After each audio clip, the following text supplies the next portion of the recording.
Toxic, hostile, abusive, fear, intimidation, bullying, vindictive.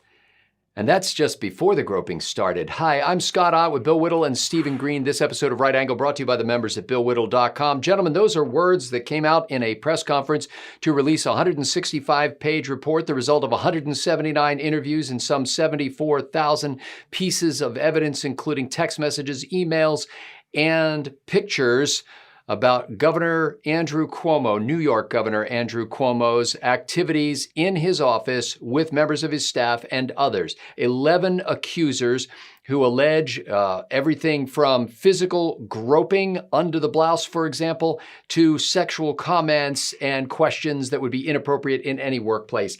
New York Attorney General Letitia James said that there had been violations, well-substantiated violations of federal and state law. And as a result of that, the leading law enforcement officer of the state after the governor announced that she would do nothing.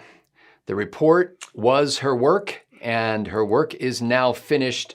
Stephen Green, there are so many different aspects of this story that we could explore, but my interest here isn't primarily in the governor's conduct. It is as usual for me, I am tied up in the whole process of governance question, and this report was ordered by the governor himself. The Attorney General completes the report, and the implication of her announcement was, my work here is done.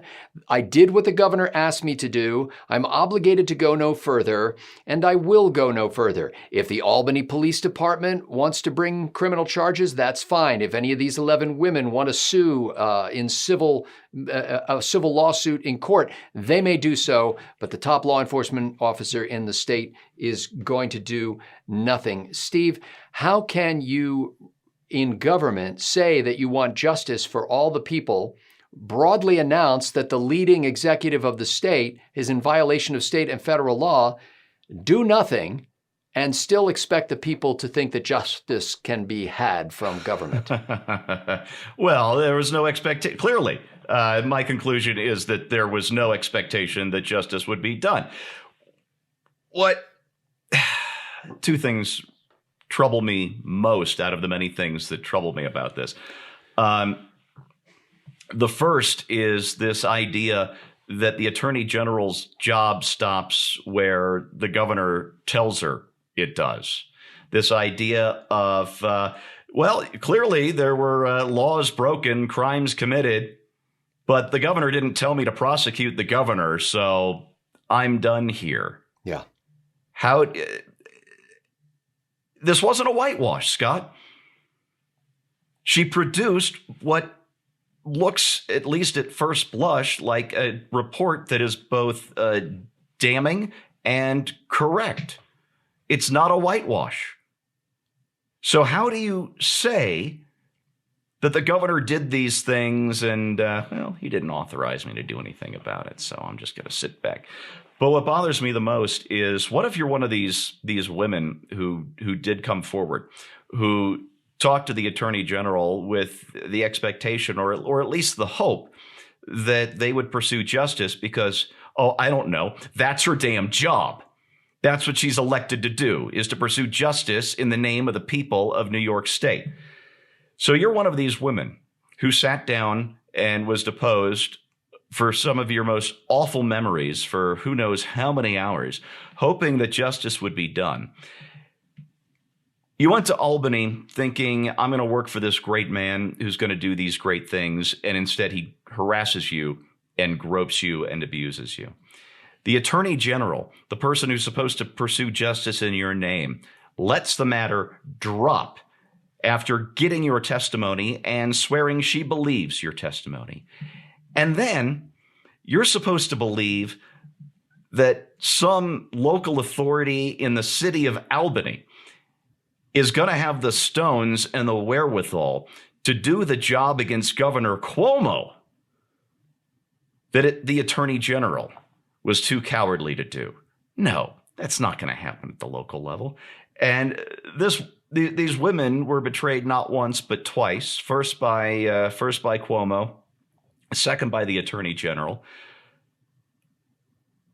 they're not going to get any sort of criminal justice done in their name. They're going to have to go civil. And they're going to have to go through this again, not with the state of New York at their back, but with their own attorney instead. There is no justice here. At the very most, Cuomo might, after years, have to pay some kind of fine after being dragged through the civil courts. But actual justice? No. No, the attorney general. What a coward. Bill Whittle, there was a commentator on CNN who suggested that Letitia James, the New York Attorney General, has gubernatorial aspirations of her own. And this commentator didn't directly tie those in, but that was the first moment when I thought, oh, maybe now I can understand why the Attorney General didn't prefer charges against the governor, because it would look like she's doing something political and, she wants to rise above that. She indicated when asked directly whether the governor should resign, she said that there are three places that question could be decided. One is by the governor himself. Two is by the state legislature. And of course, that wouldn't be resignation, that would be impeachment. And three is with the public. But she seemed to skip over completely the idea that justice might be done by, a department that concerns itself with justice. At the end of the report, the last thing, I believe it was Special Investigator June Kim, who was one of the two, along with Ann Clark, who conducted this investigation. At the end of his little statement, he said, these brave women, meaning the 11 accusers of Governor Cuomo, these brave women stepped forward to speak truth to power. While the governor may be powerful, the truth is even more so. Bill, what does that tangibly mean in this case? Well, first of all, I think this idea that there's no more government recourse is nuts. Certainly, the city of Buffalo Department of Parking Enforcement can come after the governor and any other state agencies. That door's been left wide open, so we still have that card left to play. This is, by weird, strange, cosmic ray coincidence, the exact topic that I talked about just before we recorded these right angles. My Moving Back to America that I shot today is just simply called Justice. And basically what I say in that is, on the federal level, I don't want to rehash the whole thing, but if you basically want to take freedom away from people, it's a binary process. You need to do two things. First of all, you need to eliminate the press as a factor in this. The idea, the founders, when they wrote the U.S. Constitution, did it perfectly. There were things that are simply beyond their imagination, and one of the things beyond their imagination would be that the news reporting ability could be completely monopolized by one side. That was inconceivable to them.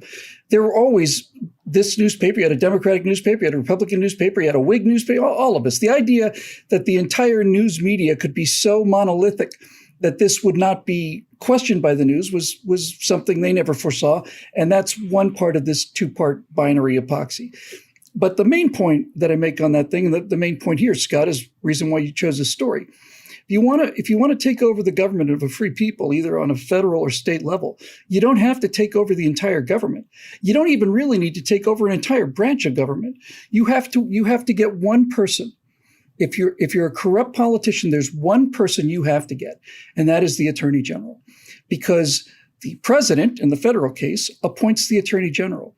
If the president appoints an Attorney General who declines to press charges when the evidence of crime is not only clear, it's just blazing, then all of the laws that we have in place no longer mean anything. It's like saying we have a Navy with 11 carrier strike groups and each one of them's got 45 attack aircraft, and that's all true. But if you don't have sailors and airmen on those vehicles, it's just so much steel. If the Attorney General is corrupt, then any law can be broken with impunity. And again, not to rehash what I said earlier, but if you have the Attorney General in your pocket, you can commit crimes and you don't even need to come up with plausible deniability, because you don't even have to clear that hurdle, because charges are not going to be brought in the first place. This is exactly precisely what we saw that you mentioned with this Attorney General from New York. Precisely exactly what we saw with James Comey and Hillary Clinton emails, where the person in charge of the law enforcement, he was not the Attorney General, but he was the fig leaf, basically laid out all of these felony charges and then simply said, we've decided we're not going to prosecute. We've decided not to recommend we will prosecute the case in Comey's case. That gave the Attorney General the fig leaf to not prosecute Hillary Clinton, and that gave her the ability to continue cheating. And here we go. I just think, Scott, we're at the point now where things have gotten so bad that they just have to get visibly worse. And I don't even think Democrats will be able to ignore this uncomfortable feeling that we say we believe women, but we love Andrew Cuomo because he's a liberal. And how do we square these things? And some of these allegations are pretty severe. And we say we're in favor of the rule of law, but we're not going to take charges against him. We know we would if it had been a Republican. We know if it had been Donald Trump, we would have put him in prison. If it had been an executive, he'd be in jail. And this is what I mean by things sometimes going to have to get worse before they get better. You know, you want a lawless society? Here it is, right? This is what a lawless society looks like.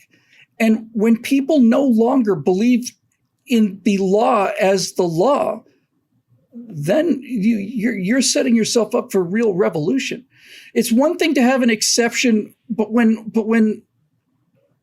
dirtbags like Cuomo can get away with this, and then you find things like dirtbags like Jeffrey Epstein just managed to hang himself during the 13-minute period when the cameras happened to be out, and so on and so on and so on. People no longer believe that law exists for people in power. And when I say people in power, I mean Democrats in power.